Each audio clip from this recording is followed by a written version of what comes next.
Hi everyone, I'm Joanne. Welcome to Chop Chat Cook. Today I've got Maria in my kitchen, so welcome Maria. Thank you, Joanne. Thank you very much for coming. It's great to have a chat to you today. We're going to be talking about decision making after the death of a spouse. Yes. And this is a subject that's close to your heart, Maria. If you could tell us a little bit about, why you'd like to talk about that. Okay. So 3 years ago, my husband passed away from liver cancer. Oh, I'm really sorry to hear that. Thank you. And we knew he'd been ill for about 21 months prior to that. But before that, we had started to plan the rest of our lives together with as empty nesters and once we retired. So this really threw a spanner in the works. He was only 61 when he died. Well, 61's really young. And he was still working at the point when he was diagnosed. So he subsequently had to give up work, and we had to arrange everything around superannuation and deal with all of that sort of stuff. And then unfortunately he passed away. So that sort of threw a lot of things out the window in terms of where we were going to, what we were going to do in our retirement. So, I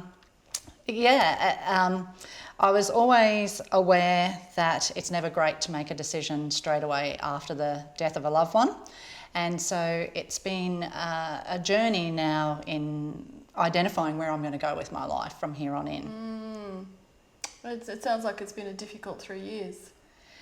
It's been tough having him ill for 21 months before he was he actually died. Sort of prepared me to a certain extent. It would have been a lot harder, I suppose, to adjust if it was a sudden heart attack and he had died with no warning. No warning.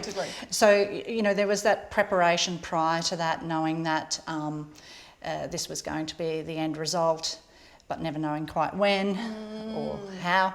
So, that led me to sort of just take it easy in my decision making afterwards on where I wanted to go. When we first started talking about retirement, it was early 2010s, I had the opportunity to buy a little townhouse down the road from me, and that was a little 2-bedroom townhouse, knowing the children would be off my hands. We would be able to sell up our house. It wasn't a big house, it's just a small 3-bedroom study sort of house. We'd moved down there, and Terry and I had discussed, becoming grey nomads basically, and maybe not so much going to the extent of buying a caravan or camper van and heading up and doing that type of thing. But we just thought we might trek for a week at a time and stay in different places up and down the coast. So that had been our plans, and so that's why I bought the little unit down the road in the same suburb. I love my suburb at Sunnybank Hills, lots of friends and acquaintances there. So I just thought it would be great to stay in that area and have a base that we could use as part of our grey nomad business. So that had already been set in train. So when Terry passed away, I still had a debt on this unit.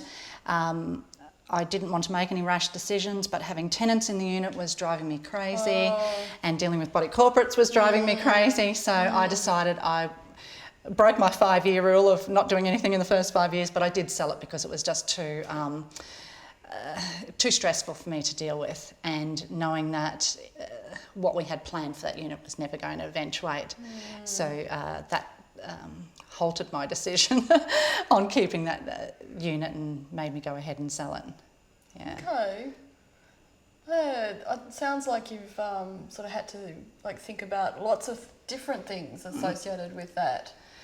Yes, I also had just started a 3-year contract on a project in the job that I was at, and I was only literally 2 months into that when Terry was diagnosed, and over halfway through when he passed away. So I saw that contract to its end, and then decided to step away from working for a while, finish my doctorate, which we spoke about just before, wrap that up and get another loose end tidied up before that was hanging out there, and then move on with life. So having just submitted my thesis, I'm now ready to move on with life and embark on something else that wasn't in the initial plan. But just taking it easy and thinking things through before making rash decisions. Shortly after Terry passed away, I was in the tea room at work, and someone had asked me how I was going, and I'd just been to the Gameri Pumpkin Festival, and I'd seen this wonderful Volkswagen Tracker camper, and was so tempted to buy it, and thinking, oh great, well maybe I'll do a solo grey nomad thing myself. But and this fella actually said, oh, my mother-in-law lost her husband, and she went out and bought one of those, exactly the same vehicle. Oh, exactly the same? Exactly the same vehicle. Oh, that's funny. I know, it was funny. But had sold it a year later, having clocked up only about 1,500 kilometres on the clock. It sounded good at the time, but she decided it was never going to be her lifestyle, and she sold it for about a third of the price a year later. Oh no, but not only had she done that, she'd also made a lot of decisions about moving house, and so she'd sold the house when her husband had died, bought another house, didn't like that, after a very short period of time bought another one, and so she was in this process of just constantly chopping and changing because she wasn't happy where she was. And so that story he was telling me about his mother-in-law really hit home for me, and made me realise, it's best not to rush into anything, and just to sit and take your time before you make any decisions. The first thing you want to do is sort of to escape, I suppose, the environment that you've been in and shared together, because it does bring back lots of memories. But fortunately, I have 3 very grounded children who really loved the house where they were raised, and really want to keep it as part of the family. So I think they would have been upset if I'd have gone and sold it very quickly like this other lady had. So it has a lot of challenges, dealing with a house on your own basically, and that may be why eventually I do sell and move into something smaller.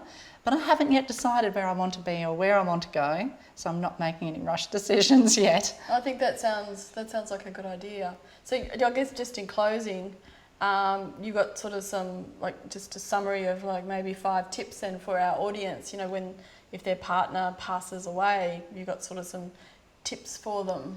Okay. I think the very first tip, and something that I didn't have the opportunity to do with my husband, is to actually sit down and have a discussion with your partner about where you'll go when they're no longer here with you. It's a tough decision. My husband didn't want to have that decision, but I would have really benefited it if he had. And so try and have that decision. Secondly, don't rush into anything. Don't sell your house, don't sell your car, don't do anything just yet. Do what you need to do. That's different, of course, if you're in a financial situation where you can't keep your house. I wasn't in that situation. I didn't have a mortgage, so I didn't need to worry about selling my house. A dear friend unfortunately had to, and within a year or so after her husband died, had moved into a smaller townhouse, and she's very happy, and so it's worked out very well for her to have done that. Third tip, discuss funeral arrangements too. Have an idea of what your partner would like to do, because that's the first thing that you're going to have to do after they pass away, is make some very tough decisions about... They're big decisions and they're tough ones, aren't they? They are tough, and so literally 4 hours after my husband had died, we were with the funeral director making plans. They all turned out well, and we don't regret for a minute how we'd arranged them, but yes, by all means do that. 4th and 5th tips, I'm really not too sure. That's okay. Maintain your work and maintain your interests. So that's 4 and 5. Yeah, I think they're good tips, aren't they? Keep that sort of, like you said before, that normality of life. Yes. And that structure as well, because I think structure and routine will really help you during that time, won't it? Yes, and keep surrounding yourself with good friends. They see you through in tough times as well. And never be afraid if you're on your own that you're not going to fit in, because people embrace you. And it does feel awkward the first couple of times when you're meeting up with what has predominantly been couples. But once you get through that, everything works fine. So that was, I think, tip number 6. Oh, that's good. And I think also like seek professional help as well if that's. Yes, Yeah, that's a really good tip. Yeah, if you feel that you're not coping. Excellent, that's a really good tip, and that's something that I actually did in the second year. The first year I thought you're in a state of shock and you're getting on with things and you do what you have to do in terms of settling estates, and that takes 6 months or more.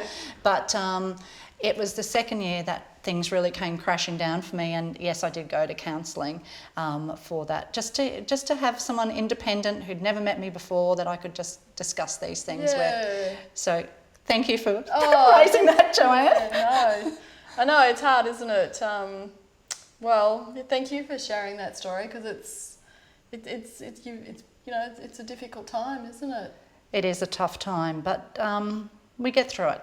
Yeah. We get through it, and you've just got to keep yourself interested on top of things, and you will make it through. Yeah, and looking after yourself, like eating well as well, like as part of that, yes. isn't it? Yes, like and I'm a yoga fan too. Oh, that's great. Oh, that's cool. so it pays to have interests, that's for sure. Yes, I think you're right. Oh, well, thank you very much for sharing that Thank you story. very much, and thank you very much for joining us today. Yeah, thank you, and thanks everyone. See you next time. Thanks.